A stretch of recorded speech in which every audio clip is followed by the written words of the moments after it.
Hello everybody, it is Carissa and I am back. So today I thought that I think it makes it a lot easier for people to, I don't know, maybe feel a little less intimidated. Not that I'm particularly intimidating, but it feels a little selfish for me to sit here and say, hey, yeah, come watch my videos, come watch my channel, and we'll all be friends and get to know each other and do yada yada diddly do and be cool. Except you know nothing about me and I know nothing about you. And in my quest to put myself out there more and kind of really honor who I am as a person, I thought that the best thing that I could do is kind of like a get to know me sort of thing. In saying that, I am a bit of a history nerd. I guess that's the first thing that you should know about me. I love history. Kind of historical, whatever. I think it's very fascinating. Ooh. I've always liked history and I've always found it to be, probably one of the most important subjects that you can have and you can learn from. And in saying that, I decided that instead of doing just like a regular get to know me sort of video, I'm going to do the Proust questionnaire. So for those of you who do not know what the Proust questionnaire is, or you guys don't know who Marcel Proust is, he is a French novelist. He is from, I would say, like the Victorian, Edwardian kind of era. Well, he died in 1922, so that's almost 100 years ago. So I guess that's all you kind of really need to know about the fact that it's not from this time, not from this era. But yes, he's a French novelist. He's very well known. Lots of people truly enjoy him, but the Proust questionnaire is basically a list of things that would be asked at parlor games and stuff, and that's kind of how you got to know people. That's kind of how you got a good idea of their thoughts and their opinions, their feelings, like all that jazz. And you can learn my favorite color in time. I promise you won't die if you don't know, if I like apples or oranges, but I think it is important for us to be able to get to know each other and have a good time.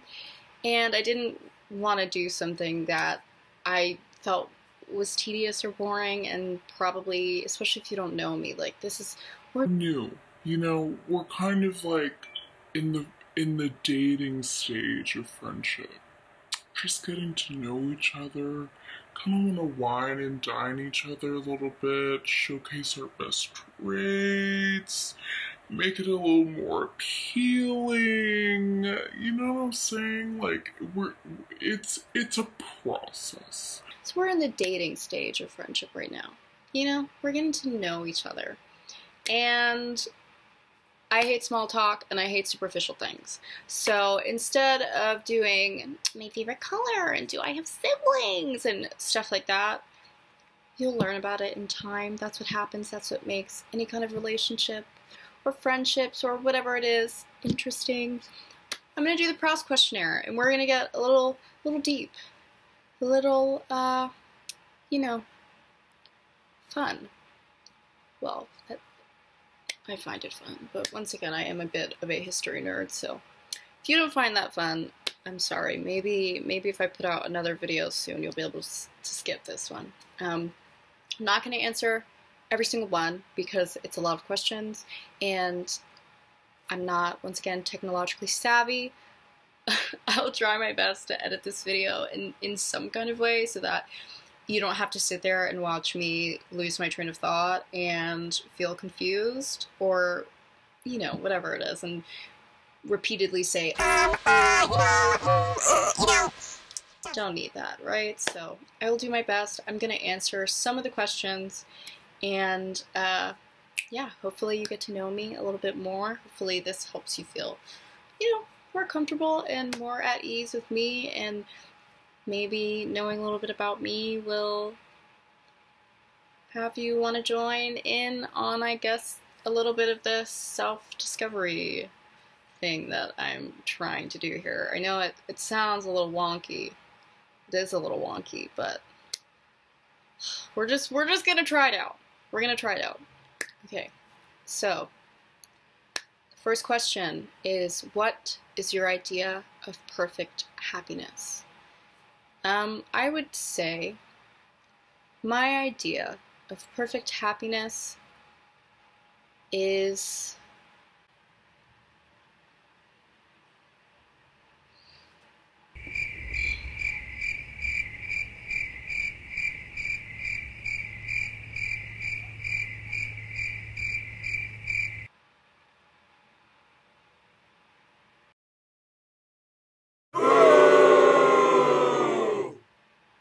I think my idea of perfect happiness for myself personally is living in a tolerant world. Yeah, I guess that would be perfect happiness for me. Or maybe perfect happiness for me would be like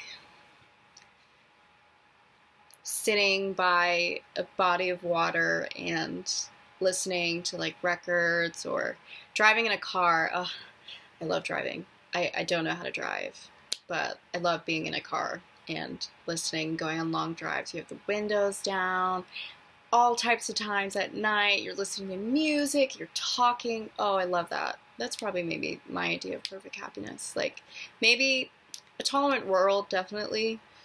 You know, it's not perfect, it's not always right, it's not always wrong, but there's that idea of everybody tries a little bit to be understanding, but I also think the idea of perfect happiness for me would be maybe being present. Like you have those moments that you like really enjoy in life, and perfect happiness, I guess, is being present in the moment, maybe. Number 2 is, what is your greatest fear? My greatest fear is Dying. Dying, death, dying. Being dead. Not breathing, not being alive. Death, dying, dying, death. I'm going to put 3 and 4 together. So 3 and 4. What is the trait that you most deplore in yourself? And what is the trait you most deplore in others? I could say a lot of deplorable things about myself, for I am a deplorable person.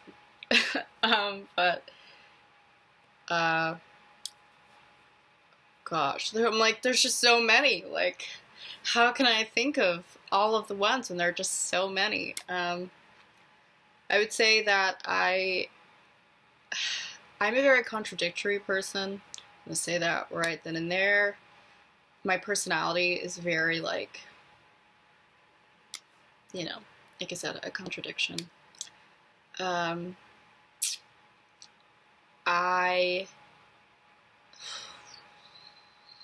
very naive, unfortunately. Definitely a naive person. Something that I don't really like about myself, and also, I guess, sometimes like, so maybe that wouldn't be my most deplorable thing. I would say that I can be a selfish person. I like to do what I want, whenever I want it, and I want to do it now when I say that I want it. There are a lot of deplorable traits that I have. Traits that I do not like in others. I think fakeness, like to any degree. You know, like even if you're like fake nice, like that's lame to me. You know, I would rather, you know, be stabbed in the front than stabbed in the back. Like I want to be aware of whoever's shittiness like in front of me, rather than thinking somebody is so nice and so kind and whatever it is, and they're really not. You know, I guess it's, yeah, being fake or not being genuine, I guess, is a trait I don't like in other people. Or spitting on the street. Let's see. What do you consider the most overrated virtue? Moralism, probably.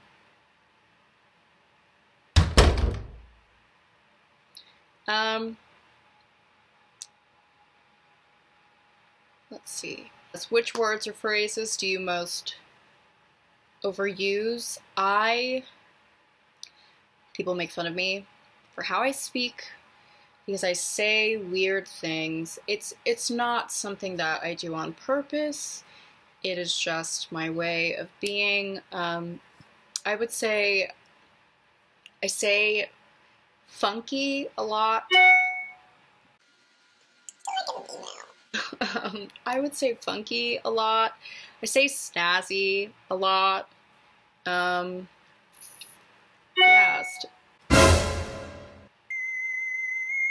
I hear you, St. Jude's.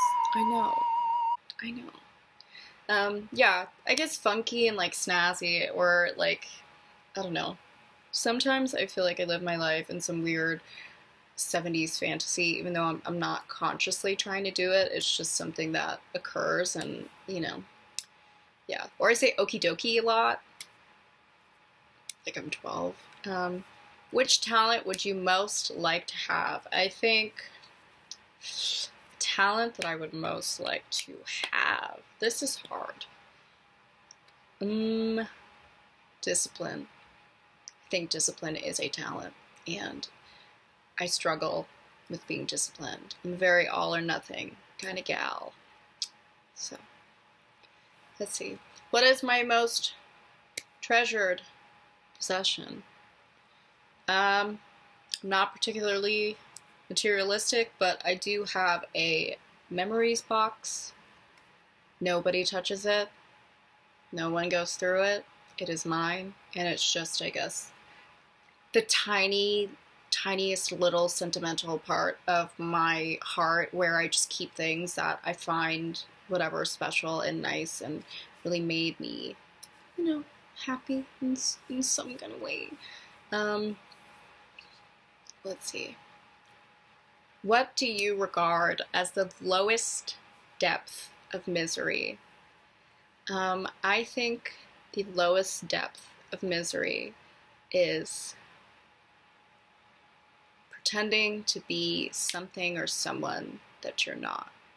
I think it is an incredibly painful experience that a lot of people go through, in which we, you know, I guess it goes back to the idea of like being fake or being genuine. I think it is very painful to repress yourself and not be who you really are. It's painful to live by other people's rules. It's painful to pretend that you don't have feelings, or you're not this way or that way, if that's who you truly are. I think that is the lowest depth of misery, because if you're always pretending, you know, when does that mask come off? Like, when do the curtains close? And I think that can be very difficult. And if you're aware of it, you know, if you're aware that you're living like a lie, it's hard. Let's see. What is my greatest regret? I think my greatest regret is what I just said previously. Definitely my greatest regret in life, and one that I still, you know, try to work through. How would I like to die?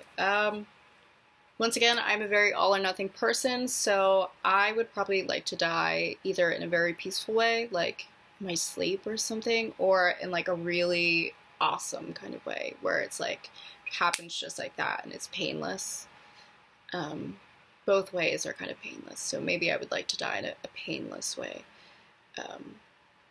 You know, yeah. I think I'm gonna do one more because I don't want this video to be too long, and you know, it's a little don't want to overwhelm people, you know what I'm saying? Think if you were to die and come back as a person or a thing, what would it be? Think I would think I would be a tree. Yeah, I think I would be a tree. Oh gosh. Definitely be a tree. Definitely would be a tree. Okay, guys. Thank you so much for watching. I hope you got to get to know me a little bit. I am who I am. I hope that's okay with you. I hope in the future, and once I start putting out more videos and stuff, we'll be able to get to know each other a little bit more and feel more like a, you know, a fun, kind of funky community of people. So, yeah. Thank you so very much for watching. I will see you in my next one. Stay snazzy.